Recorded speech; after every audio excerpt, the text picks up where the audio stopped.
Korang pernah tak nampak orang letak kursi, kon, tongcat semata-mata nak cop parking?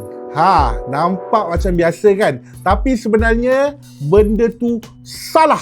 Dekat Malaysia ni, budaya cop parking ni memang dah lama wujud. Ada yang berdiri jaga spot, ada yang letak motor, ada yang letak kon, dan banyak lagi lah. Kononnya nak reserve. Tapi tahu tak, fakta dia, tempat letak kereta awam bukan hak individu. Di bawah Seksyen 50/3 Akta Pengangkutan Jalan 1987, mana-mana orang tak dibenarkan menghalang atau menyekat penggunaan jalan awam, termasuk guna objek untuk simpan parking.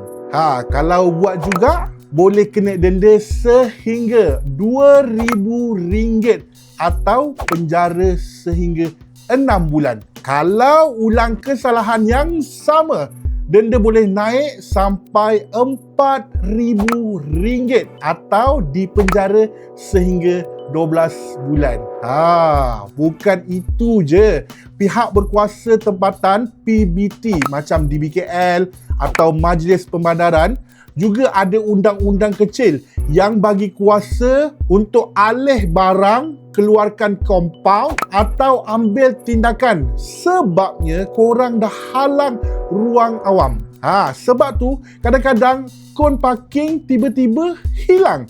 Bukan sebab orang ambil, tapi sebab majlis yang ambil. Masalahnya penguatkuasaan tak konsisten. Bila je lama tak ditegur, orang ingat benda tu dibenarkan. Padahal undang-undang dah jelas. So, soalan dia, cop parking ni patut ke terus jadi budaya? Atau patut dikuatkuasakan? Sebab parking awam adalah hak semua. Korang di mana?